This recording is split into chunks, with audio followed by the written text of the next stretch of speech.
my channel, everyone. What is wrong with my voice? Oh my god. Today is a new day, a new reading vlog, and I thought I would do a themed one this time just because it's fun. We're going into spooky season. It's almost fall time. So I thought that I would only read domestic thrillers for a bit.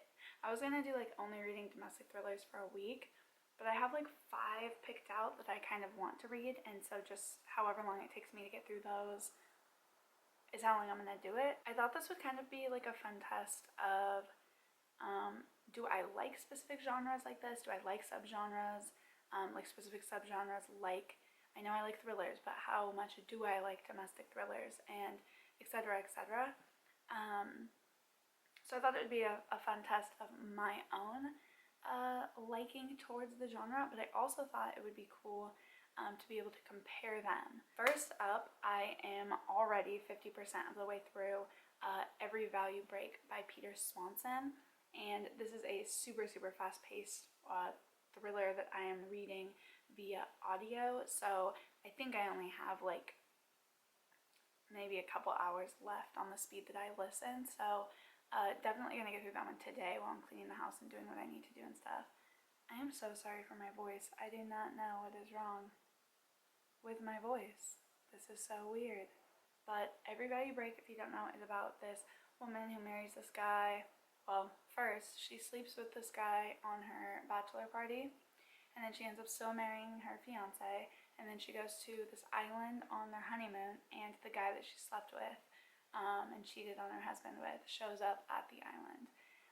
And so far I'm like halfway through, and I'm not really getting any thrills or chills or anything. So far it's not good Peter Swanson writing. I've only read one other of his books, which is 8 Perfect Murders, which I think is called something different in other places of the world, but I can't remember what. But that one, I gave 5 stars. I really enjoyed that one. This is definitely not going to be a 5-star unless it's like a crazy twist or something. I also want to read The Mother-in-Law, which sounds really interesting. I forget the exact synopsis, but I'm assuming it has something to do with the mother-in-law. And I have The Wife Upstairs, which I've been told is like in itself a like spoiler for the entire book. So that's great. Couldn't have picked any other title. But that's like a creepy, I think Jane Eyre retelling or something. So that'll be interesting. And I have purposely reserved them all to be on hold, like planned it all out so they're all on hold for this week. So all of them are available to me now. So halfway through Every Value Break, I will check in with you guys when I have something else to say about it. Maybe just when I finish it, because it's honestly so quick. And then I will get going on the next one, this Every Value Break, and just hope that it comes with something, because right now it's not even a thriller, to be honest. It's I'm like halfway through and they like just got to the honeymoon thing. So we shall see. I don't know. Okay, so you're bouncing on my bed, so if it gets like really bouncy, I'm really sorry. But I just finished. I just spent some time picking up. I only had 2 hours left of Every Value Break because I had it on like 2.5 times speed. So I just finished doing some emailing stuff and then picking up the house, and I am so disappointed. I don't know my final rating yet. I'm gonna like give it a second, but I think I'm probably gonna go with like 2 stars, I want to say. It was written from a female's POV, and yet it's a male author, and I felt like it was very unrealistic in that sense. There were a lot of things that he wrote about that just couldn't have been true if it was actually written from a female's perspective. So yeah, it just felt so unrealistic to me. Her worries while in this thriller, you know, this thriller environment were not the worries that a vagina having person would have, if you catch my drift. My first concern, and I thought what was gonna happen, was definitely assault, and this girl was like, I don't even care about that, not once a thought. Really weird. I'm just not a happy camper with that book. I love Peter Swanson. I've only read one of his other works, but I really loved it. It was a strong 5 stars for me. So I'm interested to go back and see how I feel about his earlier stuff, because maybe he's just starting to not like his writing style is starting to not be an author I enjoy, or maybe opposite. Like, I don't know. It was a quick read. It was a fun summer read. Like, if you're new to thrillers, if you want just a quick read, if you want kind of a summery beachy read, if you really like survival stuff, because it definitely turned into like a survival thing the later half, then definitely pick this up, because I think that you would really enjoy it. It was just not what I expected at the moment. ATM, you know what I'm saying? But let's see. I actually have my phone here now because I was listening to that book. So I wanted to see what I actually do have, since I know, I think earlier today I was talking about some options, but they have The Wife Upstairs by Rachel Hawkins. I do have The Mother-in-Law by Sally Hepworth. Let's see what I have on Libby. I think I have one or so on Libby. Oh, I have My Lovely Wife. I think I said The Silent Wife. That's not even a book. It's The Silent Patient, huh? Yeah, it's My Lovely Wife, which I've heard is really, really good, by Samantha Downing. I don't have any others, but that's fine. 4 books. Are you kidding? Like, that's more than good enough. So let's see, which one do I feel like listening to? I kind of want to read The Wife Upstairs just because I feel like everyone's read it, and I kind of want to know what's up with it. So I think I might read this one, so then I'm able to read like reviews and stuff, because I tend to try to avoid them with thrillers. Like specifically really with thrillers, I try to avoid any like sort of review or anything until I can kind of form my own opinion and see what's up. So I think I might do this one next. It's 9 hours, so honestly kind of a short book. So let's start this one and see what's up. Just went to the domestic thriller genre on Goodreads, and I'm literally reading this one, and look, I thought that this was definitely psych thriller, and I think when you go to it, it is shelved more as psych thriller, so I don't know about that, but I thought that was kind of cool. 1, 2, 3, read that one, DNF'd that one, but read it. So we're kind of covering all our bases here. I thought that was kind of cool. Yeah, look at all these. I clearly like the genre a little bit. I wonder if Every Value Break is on here. Sometimes I lie. Too Good to Be True. Rock, paper, scissors. Every Value Break. Look at that. Need to put my review in. I kind of want to do that afterwards with all of them. But yeah, so that means every book I'm reading is on the first page of domestic thriller genre. And then there's even some other ones on here. If I have the time, I might even read some of these other ones. Like I have the audiobook for Too Good to Be True. And I have the audio for, not Rock, Paper, Scissors, it was a brand new release. But I think there were some other ones. I guess I could read this one, but I think I'm going to do it as, I think I'm going to do this one as psych thriller and maybe do a different, like, video related to, I thought that was something on my laptop, related to, like, psych thrillers maybe. So give me your recommendations for those. And maybe we can do another themed one, reading your top choices for psych thrillers. Good picks then. I didn't even look at this before I picked them, so good picks. I literally just did what was available. Like which ones were on my want to read that were available the most.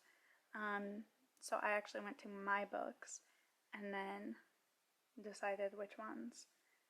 Because I wanted to not only read domestic thrillers, but get some off of my Goodreads TBR and lower down my Goodreads TBR, which if you watch my videos, you know is a huge goal of mine for 2021 and 2022, is lowering my Goodreads TBR and actually getting to the books I say I want to read. So that's how I picked them, but clearly very, very nice because they're like all on here in the top. So I'm like halfway through The Wife Upstairs, and man, I don't know about this one. I feel like I'm so over the trope of like unreliable narrator, but like they instantly tell you they're unreliable, so it doesn't really make it unreliable. You're just like, oh, you have a secret past, or like there's something you're hiding, like, because like at the beginning she's literally like, my name's Jane, and then she's like, or is it? And then the whole time she's just talking about how like, oh, like they're gonna find out what I did, and like I hate that. Like, just actually make it a plot twist. because now if it's like, oh, she turns out to be a bad person, or she turns out to have this like bad past or whatever, it's like we kind of already knew about it. And if the opposite happens, then it's just like throwing in a weird plot for no reason. Like if she's just like a good person, it's like your storyline of like the wife upstairs wasn't interesting enough, so you just had to like make her have this weird past, but then like tell us about it like from the jump. I don't, it's just like weird to me. I'm over it. I've read other thrillers where this has happened, where it's like straight away they're like, oh, I'm so unreliable. Like I have this past, and it's just like annoying to me. Yeah, like I feel like it would have been cooler to, like, let's say she was a bad person or did something in the past. I feel like it'd be cooler to like have the book go through, you know, like its normal trajectory, and then be like, oh, also I'm like a murderer or something. Like have it be an actual twist instead of just like straight from the jump being like, there's something I'm hiding. It's just not enjoyable. I just think it's so weird, and it takes away so much of the thrill. I do think it's interesting because I'm confused on what like the twist is gonna be, or like what the actual like thriller part of this book is gonna be. Like so far it's not reading like a thriller. The only thing is like, oh, like wondering what she did in the past to make her be like, oh, I'm so like I'm lying. But like, so there's obviously the thing with like, what are you lying about? But besides that, it's like literally called The Wife Upstairs. So like if the wife ends up being like alive or just upstairs, it's like, that's not really a twist. So I'm kind of confused on what the actual like twist is gonna be. I don't know, like so far with both of them that I've read so far, Every Value Break and so far The Wife Upstairs, I feel like they're very blah. So like maybe I'm just not a huge fan of domestic thrillers. Like maybe a more psych thriller or another genre of thriller that I can't think of right now. But yeah, so far I'm bored. We'll see how this one plays out, and then we will read The Mother-in-Law together, because that one sounds kind of interesting because it's not so much like husband-wife issue, it's more like just familial all around. So that might be an interesting like addition.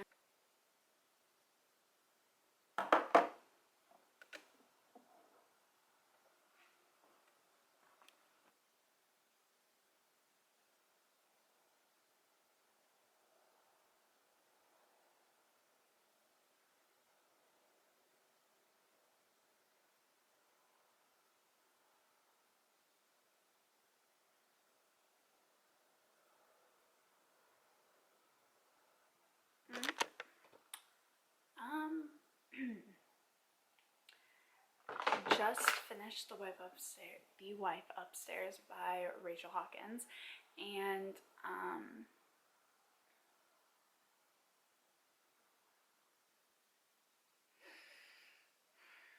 I know that it's a loose retelling of Jane Eyre, which I've never read but I am familiar with, and I felt like it wasn't, I don't even know how to explain it, I guess. I just felt like it was boring, I guess, all in all. Like, the writing style wasn't my favorite. I felt like it definitely could have gone farther. It could have expanded a bit more. It could have been a little bit more thrillery. It's one of those situations, and this has happened in the past, and I've talked about it with books, where it's like I don't guess what's gonna happen. Like I'm not like, oh, this is what's gonna happen, and then this and this and this. But it's not because I guessed incorrectly, it's because I didn't care enough to make a guess at all. Like I was just listening to it and I was like, oh, let's just like have this happen to me. I wasn't like into it enough to like try to really think of what's going on. Whereas with a writing style that's really intriguing and captivating, like even though I didn't like Every Value Break, at least the writing style had me kind of being like, ooh, like what's gonna happen? And I was correct, and that was also a predictable story, but at least I had the interest to even try to guess what was going on. Like, I don't know. It was really boring to me. And then like I don't, like I said, I've never read Jane Eyre, but I am familiar with that famous line, like, I I think the original is Reader, I Married Him, and Rachel Hawkins changed it to Reader, I Fucked Him. And to me, that's just like so awkward and cringe. Like, it's just so cringe, like literally goosebumps. I don't know like what my rating is yet, because like I literally like just when I sat down was like finishing the epilogue. But I don't know, like I don't want to say that I liked every value break more, but at least it was different, you know, like it had at least that like survival aspect in the end, and it was a little something different. This, granted, it is kind of a loose retelling, so it's hard to be that different, but I just expected a little bit more from it. It was a super basic domestic thriller. I'm about to start the next one. I made some homemade, I don't know why I said both of those things, rose water, like spray for my face. I made a concentrate, and then I put it in a spray bottle and diluted it with some more water for my face, and then the other one I'm going to keep, and then I might refill the bottle again if I need it, or I can use it for like food or drinks or anything like that. You can also use it for that, but I think for your face it needs to be a little bit diluted. But I made that. It's about to be like fall. It's about to go into fall this weekend, and then next week it's like back up to 80. But just for this weekend, we're getting some rain, people. And there's like this special weather announcement. Oh, there was this special weather announcement because even it just raining for that long is the most consecutive rain we've had in Oregon since the last spring. So they were like, oh, make sure your gutters are cleared and make sure like everything, you know, is like your plants come inside if they don't like water or whatever. Like, it was this huge weather warning, which is crazy because Oregon, like typically Oregon, it only ever rains, but global warming, I guess. So because it's about to be such a cozy weekend, I think I'm gonna make some pumpkin bread muffins with like a cream cheese frosting or something. So I'm going to start my next read. I'm going to listen to The Mother-in-Law by Sally Hepworth, which I'm hoping might be a little bit of a different vibe because it involves the mother-in-law, and I'm sure it involves like the husband and stuff too, but yeah, it's about a woman's relationship with her mother-in-law. So that one might be a little bit different. And so far we've had kind of like a survival domestic thriller kind of thing, a little bit random. Then we had like a retelling, kind of more honestly traditional domestic thriller, I feel like. Husband, wife, ex-wife, you know, some drama there, especially with the neighborhood and stuff like that. Really traditional with the wife upstairs, even though it was a retelling. It's like, that's why I feel like it was traditional, because it was a retelling of like a traditional, more so domestic thriller. And then now we have one that more so involves like the mother-in-law, which is a little bit different, but we'll see if the themes remain kind of more basic. I'm actually excited about this one because I haven't really heard anything about it. The intro to thriller stories is always so crazy. Dun, dun. Presented by Macmillan Audio. Okay, so I did just finish The Mother-in-Law by Sally Hepworth, and damn. Okay, it was actually super good. This is the type of domestic thriller that I really like.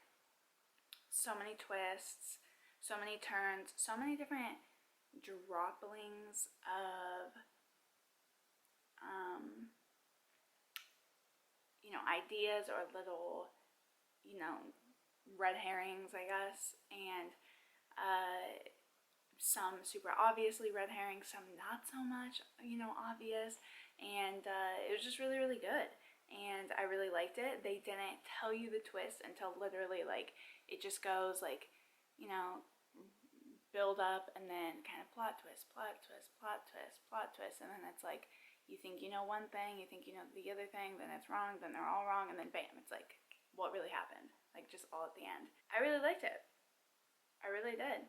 Definitely as the story progressed, I started being able to make what happened one of my assumptions, but it wasn't necessarily like in a bad way. Like, it wasn't as if I, you know, predicted the entire book, but as the build-up goes, obviously it's more and more obvious kind of what happened, and I honestly really liked what happened. I thought it was really sad and heartbreaking, but Sally's writing, like, the antagonist, the bad person, she makes them so dimensional. And typically I feel like the problem is in thrillers, it's just, especially domestic thrillers, it's the jealous wife or the jealous ex-wife or the jealous mistress, or it's the, you know, insecure sexist husband, and it's usually whoever did it, right? They're usually just very one-dimensional, and that's kind of something that always bothers me, I think, about thrillers, is that their characters are so obvious, and it kind of ruins the twists. And with this one, I really felt like who ended up, well, all of the characters were really dimensional, really lots of layers to them, really didn't see a lot of things coming, just super sweet moments, really intimate moments, and then also some really good thrills. And so I thought that the whole story, the plot, and the characters were very multi-dimensional. But the antagonist, the villain in this one, who ended up being the villain, just very interesting, like I said, very multi-dimensional character, who you just wouldn't have assumed that to happen, and then you feel a lot of almost, you just feel a lot of empathy, I would say. Maybe not empathy, just sympathy, maybe, for that person. So yeah, thought it was really good, really well-rounded thriller. I'd probably say 4.5 stars. I really would. I think it was super good. And honestly, it's the best one that I've read so far. It's like by far the best one that I've read. So highly recommend that. I feel like with reading vlogs where I don't physically have the books and I'm just mainly listening to audio, it makes it kind of a boring reading vlog, in my opinion, because there's no like footage of like, this is a book, and like, this is, you know, me reading that book. Because typically when I listen to audiobooks, I'm like cleaning or cooking or baking or doing something else that's not super enjoyable, I feel like. But I don't know, maybe that's just me. So side note, super side note, I have My Lovely Wife by Samantha Downing, and this is the one where the couple like kills people together, I'm pretty sure. Think Dexter but sexier. A dark and irresistible debut will shock even the savviest suspense readers. Let's hope. Starting that one now. We'll see how I feel about it. What a terribly awkward angle. I'm just gonna move over here. Oh, but that's even weirder. Whatever, anyways, I'll just hold it.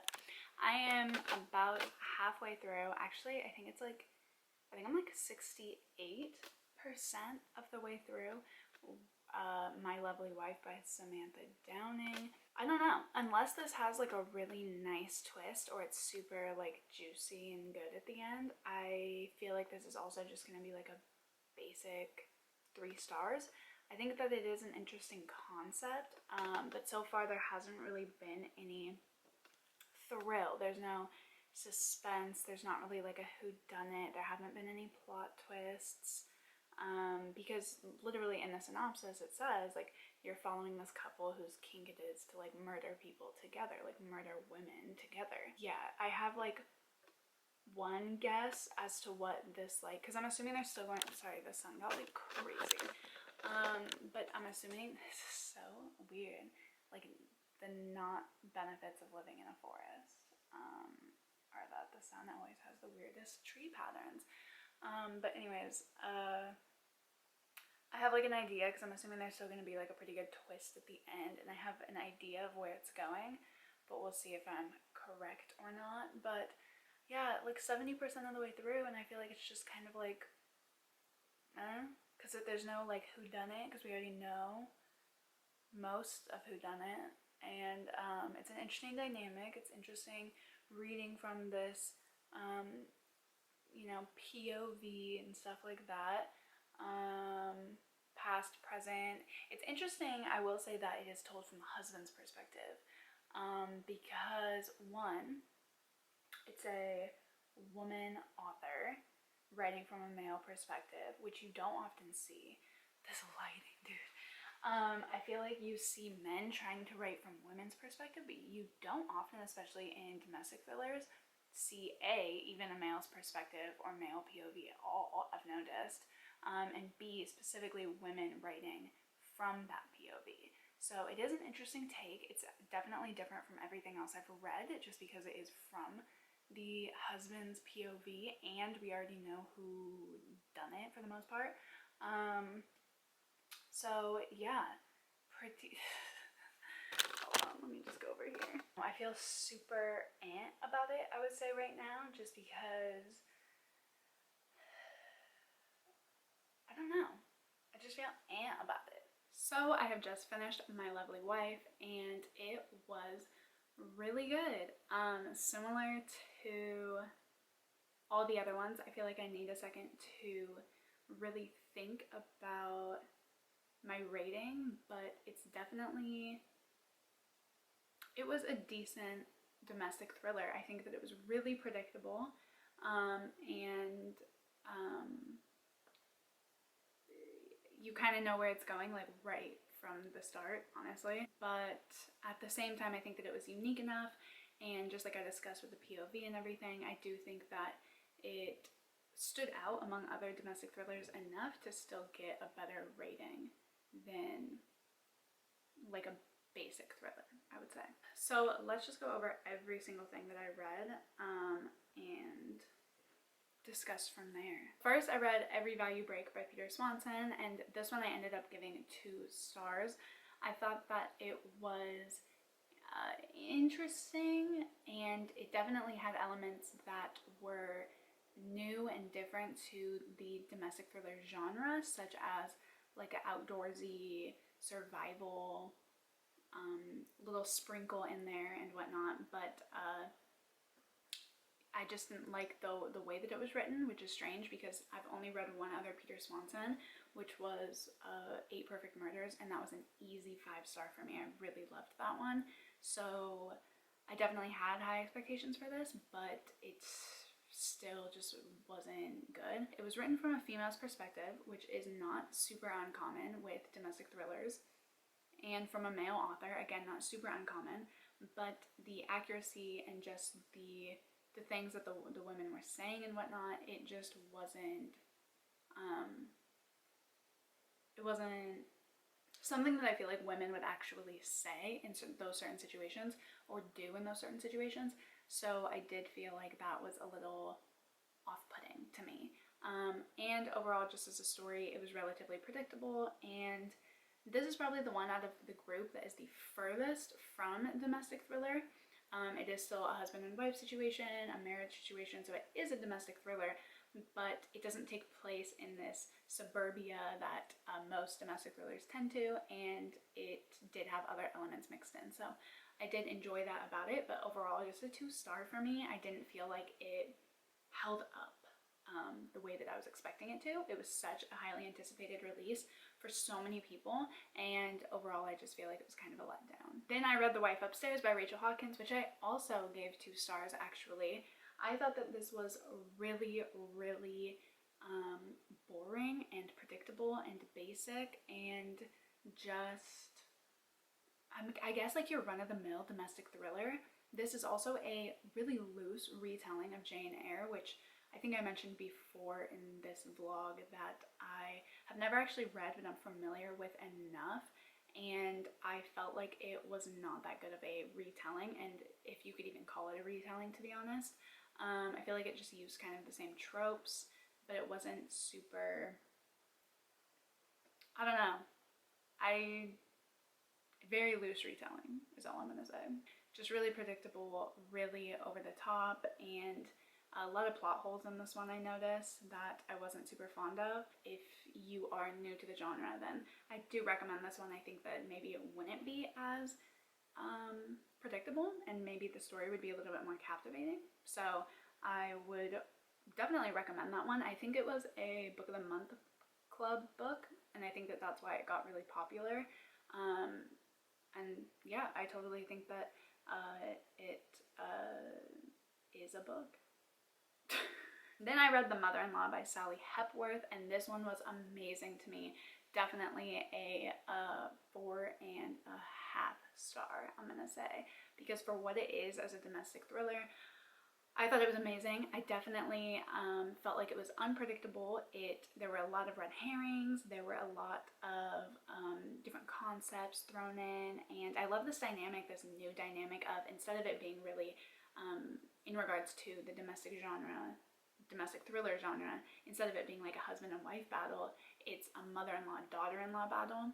And I feel like that's so much more realistic, because like mother-in-laws and daughter-in-laws tend to not get along, and I feel it tends to, I'll say, and I feel like that dynamic was such an interesting perspective in a thriller, because it's so much more maybe relatable and common, and just there were so many really deep and interesting passages in here, which I find sometimes with domestic thrillers, it's really I don't want to say like superficial and shallow, but a lot of times with domestic thrillers, it's pretty just the writing style is usually about the same depth. There's a certain like level that I feel like happens with domestic thrillers, and this one really had some deep passages about relationships and mothering and being a daughter-in-law and just interpersonal relationships, and I just thought that it was beautifully written while still having so much thrill. And so I did really, really enjoy this one. It's definitely not like a 5-star. I wasn't absolutely blown away, but I was still really, really surprised, and I did really like the writing style. So this one's definitely the best one that I read, and I highly recommend it. I think that Sally Hepworth has another book. This one came out, when did Mother-in-Law come out? The Mother-in-Law came out in 2019. I'm pretty sure she has another one about sisters or something that came out this year, The Good Sister, and so I am definitely going to have to give that one a read, because I just thought that this was amazing writing, and I highly recommend it. I loved this dynamic, and it was just so different from everything else that I read this week, and I really liked it because of that. Then, like I said, I just finished My Lovely Wife by Samantha Downing, right? Yeah. And I am still kind of thinking about this one, because I feel I liked it better than My Lovely Wife, but I didn't like it as much as like The Mother-in-Law, so it's probably about a 4-star for me. I thought that it was, I talked about this yesterday, I think, but we already know like who done it pretty much, so there wasn't really that sort of twist. It wasn't like a who done it, you know, that sort of thing. You're like going along with them as they're like killing people. It's literally in the synopsis. It's not a spoiler. And so it's definitely a different look at a domestic thriller. And obviously their situation of like killing people together is very different. But in the end, I felt like it was still really basic. I felt like it was still predictable, and it happened how you thought it would happen, and the ending was so rushed to me, and just kind of wrapped up a little too perfectly.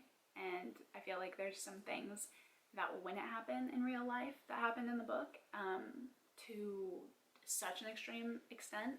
So yeah, just not my favorite. That's how I feel about that one. Probably 3.5, 4-star. We'll see. I'm gonna let that one simmer for a while. Think about it. But that is everything that I read this week. Well, all the domestic thrillers that I read this week. But yeah, I hope that you guys enjoyed this video and enjoyed this little themed reading vlog. If you want me to do more of these, definitely let me know. Because I thought it was super fun, and I loved reading the same like subgenre, so I can like compare and contrast like really specific details of like the writing styles and plots and ideas, themes, and stuff like that.